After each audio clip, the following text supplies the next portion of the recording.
Welcome to the class. In our today's class, we are going to continue the poem The Song of India, which is written by Vinayak Krishna Gokak, V.K. Gokak. ಇವತ್ತಿನ ಈ ಒಂದು class ಒಳಗೆ ನಾವು ವಿನಾಯಕ ಕೃಷ್ಣ ಗೋಕಾಕ್ ಅವರು ಬರೆದಿರುವಂಥ ಪದ್ಯ the song of ಇಂಡಿಯಾವನ್ನು continue ಮಾಡೋಣಂತ. In our last class we have seen that the song of India is written by V.K. Gokak, and this poem is a conversation between Mother India and the poet. And here the poet asked mother, what song shall I sing to you, my mother? Then that Mother India, she says that what song the poet has to sing. The poet asks in the first stanza, shall I sing of Himalayas? Shall I sing of the three seas which washes your palm? Shall I sing about them? So he is asking to Mother India. Whereas Mother India, she says that if you want to sing a song, then sing of the beggars and lepers. Then again the poet asks a question, what song shall I sing of you, my mother? Then the poet says, shall I sing about the rock cut temples, or the epics, or the sons who had sacrificed their life for you, saying that you are their own mother? Shall I sing about the peers, or shall I sing about the prophets? So whom shall I sing about, he is saying. So shall I sing about seers or prophets? Then Mother India says that you should sing about whom? About the person who is working hard. For example, farmer. You sing about the tiller, you sing about the farmer, you sing about the old man who is ignored. So you sing about them, she says. And she says that sing about the child who lives in darkness, who will born in darkness, who will die in darkness. You sing about the darker side of India, that Mother India says to Vinayaka Krishna Gokak. ಇನ್ನು last class ಒಳಗೆ ನಾವು ನೋಡಿದ್ವಿ ಏನಂತಂದರೆ, ಈ ಪದ್ಯ ಒಂದು ಮಾತು dialogue ಹಂಗಿದೆ, ಕನ್ವರ್ಸೇಷನ್ ಅಂತಿದೆ. ಯಾರ ಮಧ್ಯೆ ಈ ಮಾತು ನಡೀತಾ ಇದೆ ಅಂತಂದ್ರೆ ಕವಿ ಮತ್ತು ಭಾರತ ಮಾತೆ ಮಧ್ಯೆ ಈ ವಾರ್ತಾಲಾಪ, ಈ ಮಾತುಗಳು ನಡೀತಾ ಇರ್ತಾವೆ. ಕವಿ ಕೇಳ್ತಾರ, ನಾನು ನಿನಗೋಸ್ಕರ ತಾಯಿ ಯಾವ ಹಾಡನ್ನು ಹಾಡಲಿ ಅಂಥೇಳಿ ಕೇಳ್ತಾರ. ಕೇಳಿ ನಿನ್ನ ಹಿಮಾಲಯ ಪರ್ವತಗಳ ಬಗ್ಗೆ ಹಾಡಲಿ, ಇಲ್ಲದಿದ್ದರೆ ನಾನು ಇಲ್ಲಿ 3 ಸಮುದ್ರಗಳ ನಿನ್ನ ಪಾದಗಳನ್ನು ತೊಳಿತಾವಲ್ಲ ಅವುಗಳ ಬಗ್ಗೆ ಹಾಡಲಾ ಅಂಥೇಳಿ ಕೇಳಿದಾಗ ಭಾರತ ಮಾತೆ ಹೇಳ್ತಾರೆ, ನನ್ನ ಬಗ್ಗೆ ನೀ ಹಾಡಬೇಕಾದ್ರೆ ಭಾರತದೊಳಗೆ ಇರುವಂಥ ಭಿಕ್ಷುಕರ ಮತ್ತು ಕುಷ್ಠ ರೋಗಿಗಳೇನದಾರಲ್ಲ ಅವ್ರ ಬಗ್ಗೆ ಹಾಡು ಅಂತ ಹೇಳ್ತಾರೆ. ಮತ್ತು ಕವಿ ಕೇಳ್ತಾರೆ, ಯಾವ ಹಾಡು ನಾನು ಹಾಡಲಿ ತಾಯಿ ಅಂತ ಹೇಳ್ತಾರೆ. ನಾನು ಇಲ್ಲಿರುವಂಥ ಭಾರತದೊಳಗಿರುವಂಥ ದೇವಾಲಯಗಳ ಬಗ್ಗೆ ಹಾಡಲಾ, ಇಲ್ಲದಿದ್ದರೆ ಮಹಾಕಾವ್ಯಗಳ ಬಗ್ಗೆ ಹಾಡಲಾ, ರಾಮಾಯಣ ಮತ್ತು ಮಹಾಭಾರತ, ಇಲ್ಲದಿದ್ದರೆ ನಾನು ನಮ್ಮ ಸೈನಿಕರು ಯಾರು ನಿನಗೋಸ್ಕರ ತಮ್ಮ ಪ್ರಾಣವನ್ನು ಅರ್ಪಿತ ಮಾಡಿದಾರಲ್ಲ ಅವ್ರ ಬಗ್ಗೆ ಹಾಡಲಾ, ಇಲ್ಲದಿದ್ದರೆ ಸಾಧು ಸಂತಗಳ ಬಗ್ಗೆ ಹಾಡಲಾ ಅಂಥೇಳಿ ಕೇಳಿದಾಗ ಭಾರತ ಮಾತೆ ಹೇಳ್ತಾರೆ, ನೀನು ನನ್ನ ಬಗ್ಗೆ ಹಾಡಬೇಕಾದ್ರೆ ನೀ ಯಾರ ಬಗ್ಗೆ ಹಾಡು? ಈ ಭಾರತ ದೇಶದೊಳಗಿರುವಂಥ ಕೃಷಿಕರಗಳ ಬಗ್ಗೆ ಹಾಡು, ನೀನು ಈ ಭಾರತದೊಳಗಿರುವಂಥ ರೈತರ ಬಗ್ಗೆ ನೀನು ಹಾಡು ಅಂಥೇಳಿ ಹೇಳ್ತಾರೆ. ಇಲ್ಲಿ ಇರುವಂಥ ವೃದ್ಧರ ಬಗ್ಗೆ ನೀ ಹಾಡು, ಆಮೇಲೆ ಭಾರತದೊಳಗೆ ಇರುವಂಥ ಅನಾಥ ಮಕ್ಕಳ ಬಗ್ಗೆ ಹಾಡು, ಯಾವ ಮಕ್ಕಳ ಜೀವನದೊಳಗೆ ಅದು ಕತ್ಲೆ ಇದೆಯಲ್ಲ ಅಂಥ ಮಕ್ಕಳ ಜೀವನದ ಬಗ್ಗೆ ನೀನು ಹಾಡು ಅಂಥೇಳಿ ಭಾರತ ಮಾತೆ ಕವಿಗೆ ಹೇಳ್ತಾರೆ. ಹಾಗಾದರೆ ಇವತ್ತಿನ ಕ್ಲಾಸ್ ಒಳಗೆ ಇನ್ನು ಮುಂದೆ ಏನು ಹಾಡು ಅಂಥೇಳಿ ಭಾರತ ಮಾತೆ ಹೇಳ್ತಾರೆ ಅನ್ನೋದನ್ನು ನಾವು ನೋಡೋಣಂತ. So in our today's class, let us know what that Mother India she tries to say to this poet, and what kind of a song that V.K. Gokak wants to sing about Mother India. Let us see. Nervous I yet would ask, deeming it my task, what song shall I sing of you, my mother? What song? Shall I sing of the dam and the lake, of steel mills, the shipbuilding yard, of men that work hard to technologies to put you on the page of the atomic age? Said the mother, of these you may sing, but sing also of the strikes early and late, of iron men that come in their wake, of class war and its correlate. So here in this stanza, what the mother tries to tell and what the poet wants to sing, let us see. Nervous I yet would ask, deeming it my task. See, when Mother India, so in the last stanza we have seen that Mother India, she was in very angry mood, okay, with anger, so she said something and those words were like gong to this poet. So by hearing that, so now this poet, he is little bit nervous and he says that I am nervous, but it is my task to ask my mother what song shall I sing about her. Then that's why he says that it is my task and I have to ask mother what song shall I sing of you, my mother, what song. So he asks that it is my task, I have to ask. So that's why he asks to Mother India, what song shall I sing of you, my mother. ನೋಡ್ರಿ last ಸ್ಟಾಂಜಾ ಒಳಗೆ ನಾವು ನೋಡಿದ್ವಿ, ತಾಯಿ ಸಿಟ್ಟಿಗೆದ್ದ ಜೋರಾಗಿ ಸಿಟ್ಟಿನೊಳಗೆ ಮಾತಾಡಿದಾಗ ಕಿವಿಗೇನೋ ಬಂದು ಬಡ್ದ ಹಾಗೆ ಅವ್ರಿಗೆ ಅನಿಸ್ತಿರುತ್ತಂತ. ಹಾಗಾಗಿ ಏನು ಮಾಡ್ತಾರಂತಂದ್ರೆ ಇಲ್ಲಿ ಕವಿ ಏನು ಹೇಳ್ತಾರೆ ಅಂತಂದರೆ, ಇನ್ನೇನಪ್ಪ ಈ ಮಾತುಗಳೆಲ್ಲ ಕೇಳಿ ಅವರು ಹೆದರಿ ಬಿಡ್ತಾರೆ.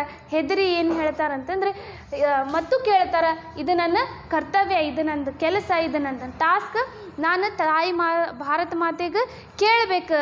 ಏನಂತಂದರೆ ಯಾ ಹಾಡು ನಿನಗೋಸ್ಕರ ನಾ ಹಾಡಲಿ, ನಿನ್ನ ಬಗ್ಗೆ ಯಾ ಹಾಡು ಹಾಡಲಿ ಅಂಥೇಳಿ ಕೇಳ್ತಾರೆ. ಅವಾಗ ಏನಾಗುತ್ತೆ ನೋಡ್ರಿ. Shall I sing of the dam and the lake, of steel mills, the shipbuilding yard, of men that work hard to technologies to put you on the page of the atomic age. So he says that shall I sing of the dam and the lake. So V.K. Gokak says that shall I sing of the dams and lakes in India which were built for you, shall I sing about them. ನೋಡ್ರಿ ಇಲ್ಲಿ V.K. Gokak ಅವ್ರು ಕೇಳ್ತಾರೆ, ನಿನ್ನ ಬಗ್ಗೆ ನಾನು ಹಾಡು ಹಾಡಬೇಕಾದ್ರೆ ನಾನು ಈ ಭಾರತದೊಳಗೆ ಕಟ್ಟಿರುವಂಥ ಲೇಕ್ ಮತ್ತು ಡ್ಯಾಮ್ಗಳ ಬಗ್ಗೆ ಹಾಡ್ಲಾ ಅಂಥೇಳಿ ಕೇಳ್ತಾರೆ. Of steel mills the ship building yard, or shall I sing of steel mills industries, or shall I sing of ship building yards. So he ask a question. ನೋಡ್ರಿ ಮತ್ತು ಪ್ರಶ್ನೆ ಕೇಳ್ತಾರೆ, ಹಾಗಾದ್ರೆ ನಾನು ಭಾರತದೊಳಗೆ ಮಿಲ್ಸ್ಗಳು ಏನದಾವಲ್ಲ, ಸ್ಟೀಲ್ ಮಿಲ್ಸ್ಗಳು, ಫ್ಯಾಕ್ಟ್ರೀಸ್ಗಳು, ಇಂಡಸ್ಟ್ರೀಸ್ಗಳು, ಕಾರ್ಖಾನೆಗಳು, ಅವ್ರ ಬಗ್ಗೆ ಹಾಡ್ಲಾ ಅಂಥೇಳಿ ಕೇಳ್ತಾರೆ. ಮತ್ತು ಕೇಳ್ತಾರೆ, ಇಲ್ಲದಿದ್ದರೆ ಹಡಗುಗಳು ನಿಲ್ಲಿಸುವಂಥ ಜಾಗವೇನಿದೆಯಲ್ಲ, ಶಿಪ್ ಯಾರ್ಡ್ ಅಂತ ಏನು ಹೇಳ್ತೀವಲ್ಲ, ಅದ್ರ ಬಗ್ಗೆ ನಾನು ಹಾಡ್ಲಾ ಅಂಥೇಳಿ ಕೇಳ್ತಾರೆ.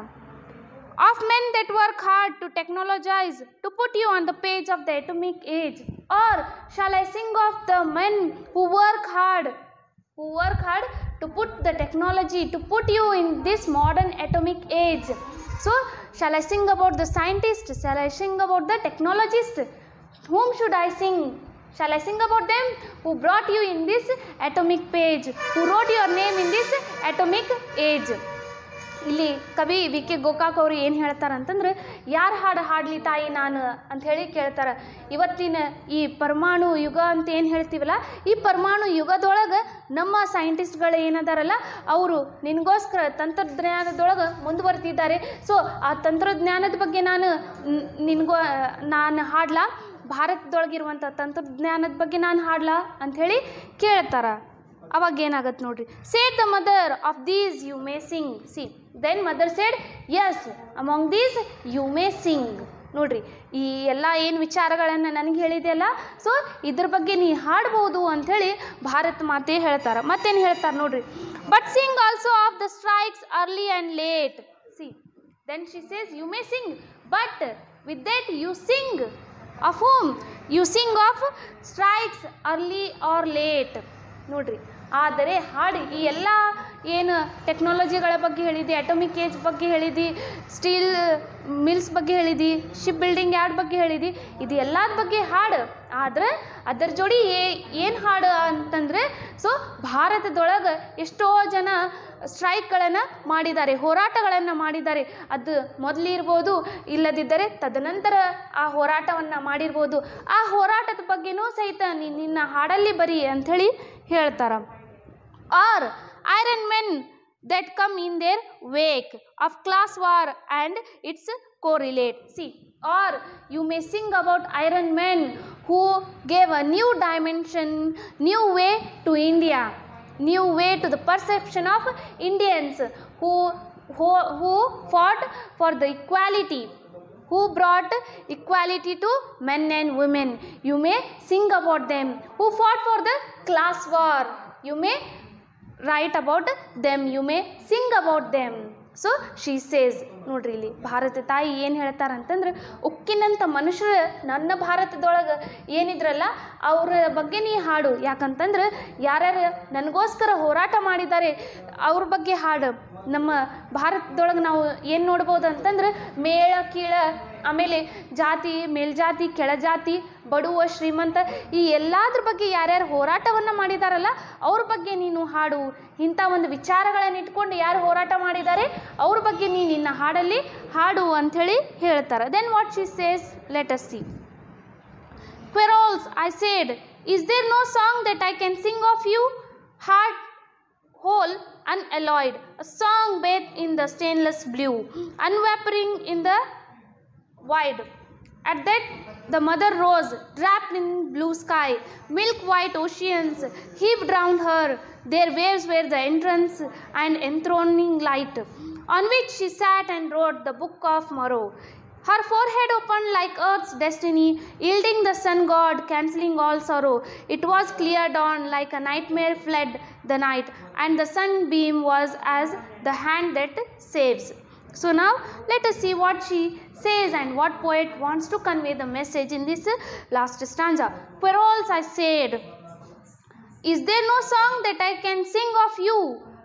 Heart whole, unalloyed. See, then he says that poet V.K. Gokak says that, so in quarrels means complainingly, because now he feels very bad.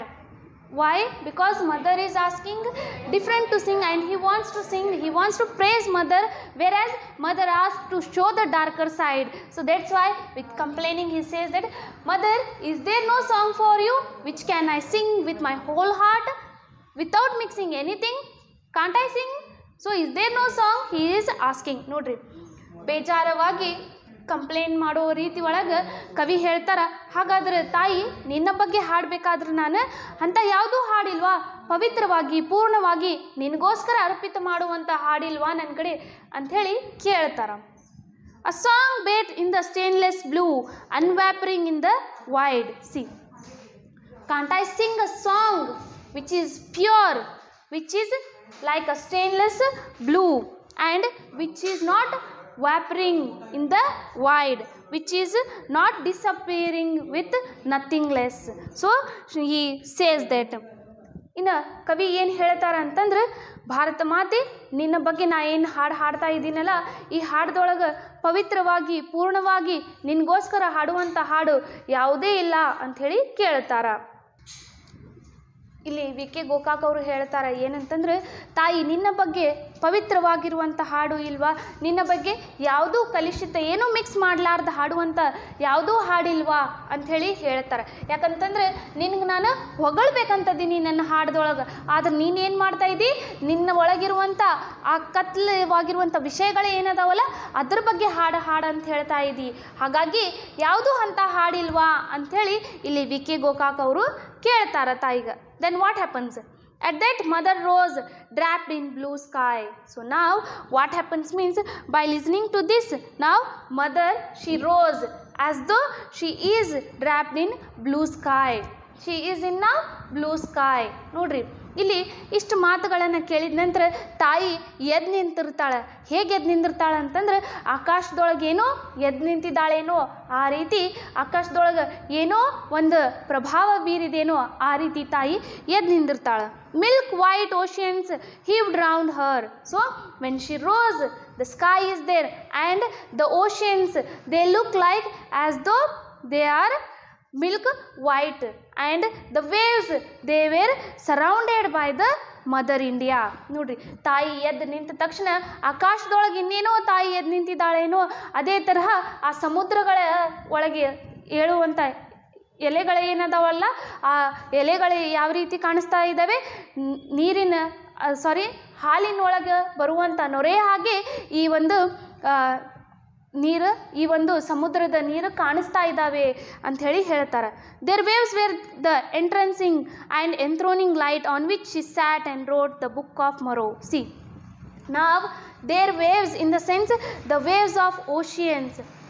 And when mother sat on those waves, she looked like a queen, and those waves were entrancing and enthroning the light on Mother India. And she sat on those waves and she wrote a book of Morrow. She wrote the destiny of India. She wrote the future of India in that book. ನೋಡ್ರಿ ಇಲ್ಲಿ ಎಷ್ಟು ಸುಂದರವಾಗಿ ಕವಿ ವಿವರಿಸ್ತಾರೆ, ವರ್ಣಿಸ್ತಾರೆ. ಏನಂತಂದ್ರೆ ಆ ಅಲೆಗಳು ಏನಿದ್ವಲ್ಲ ಅದ್ರ ಮೇಲೆ, ಸಮುದ್ರದ ಅಲೆಗಳು ಏನಿದಾವಲ್ಲ ಅದ್ರ ಮೇಲೆ ತಾಯಿ ಭಾರತಾಂಬೆ, ಭಾರತ ಮಾತೆ ಕೂತಿದಾಳಂತೆ. ಸೊ ಸುಂದರವಾಗಿ ಆ ಎಲೆಗಳು ಏನು ಪ್ರಕಾಶಿತವಾಗಿ ಬರ್ತಾ ಇದ್ದಾವೆಲ್ಲ, ಆ ಎಲೆಗಳು ಏನು ಮಾಡ್ತಾ ಇದ್ದಾವೆ, ಭಾರತ ತಾಯಿ ಸುಂದರವಾಗಿ ಕಾಣಿಸ್ತಾ ಇದೆ ಆ ಎಲೆಗಳಲ್ಲಿಂತ. ಆಮೇಲೆ ಏನು ಹೇಳ್ತಾರಂತಂದ್ರೆ, ಭಾರತ ತಾಯಿ ಅದ್ರ ಮೇಲೆ ಕುಂತು ಯಾವುದೋ ಒಂದು ಕ್ವೀನ್ ಹಾಗೆ ಕಾಣಿಸ್ತಾ ಇದ್ದಾಳೆ. ಆ ಒಂದು ಎಲೆಗಳ ಮೇಲೆ ಕುಂತು ಭಾರತ ತಾಯಿ ಏನು ಮಾಡ್ತಾ ಇದ್ದಾಳೆ, ಬುಕ್ ಆಫ್ ಮರೋ ಅಂಥೇಳಿ ಬರೀತಾ ಇದ್ದಾಳೆ. ಮುಂದಿನ ಭಾರತದ ಭವಿಷ್ಯವನ್ನು ಬರೀತಾ ಇದ್ದಾಳೆ. ಇನ್ನು ನಾಳೆಯ ಬಗ್ಗೆ ಭಾರತ ತಾಯಿ ಬರೀತಾ ಇದ್ದಾಳೆ. ಎಲ್ಲಿ ಬರೀತಾ ಇದ್ದಾಳೆ, ಆ ವೇವ್ಸ್ ಮೇಲೆ ಕೂತು ಬರೀತಾ ಇದ್ದಾಳೆ. Her forehead open like earth's destiny. So yielding the sun god, cancelling all sorrow. Her forehead, so it opened like earth's destiny. What will become of earth next? So it is written in the book of Morrow. And that sun god, it is like a gesture to us that after a darkness there will be brightness, there will be light.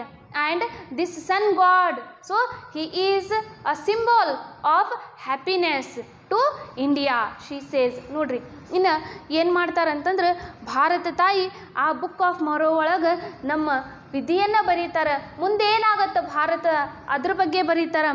ಹಾಗಾಗಿ ಭಾರತ ತಾಯಿ ತನ್ನ book ಒಳಗೆ ಬರೆದಾಗ ಏನು ಅನಿಸ್ತದ ಅಂತಂದ್ರೆ, ಇನ್ನು ಏನೋ ಸೂರ್ಯದೇವನೂ ಸಹಿತ ಬಂದು ನಮ್ಮೆಲ್ಲ ಕಷ್ಟಗಳನ್ನು ಏನು ಮಾಡ್ತಾರೆ ಅಂತಂದ್ರೆ ತೆಗೆದು ಹಾಕ್ತಾರೆ. ಇನ್ನು ಕತ್ಲದಿಂದ ಪ್ರಕಾಶಿತಿಗೆ ತರ್ತಾರೆ. ಆ ರೀತಿ ಭಾರತ ತಾಯಿ ಅಲ್ಲಿ ಬುಕ್ ಆಫ್ ಮರೋ ಅಂಥೇಳಿ ಬರೀತಾ ಇದ್ದಾಳೆ. It was clear like a nightmare fled the night, and the sunbeam was at the hand that saves. So it was clear that mother is writing a book, and the sun, so sun god is coming, and he is taking all our sadness, all the darkness which is there in India. It's like a nightmare to us. So it is now clear that India will be always happy, and India will have a different perception, different view. That V.K. Gokak says. He says that the sun rays, sunbeams, as though they were holding the hand of India, and they were taking that India from darkness to brightness, and there that beams, that rays of sun, they save Mother India from the destruction.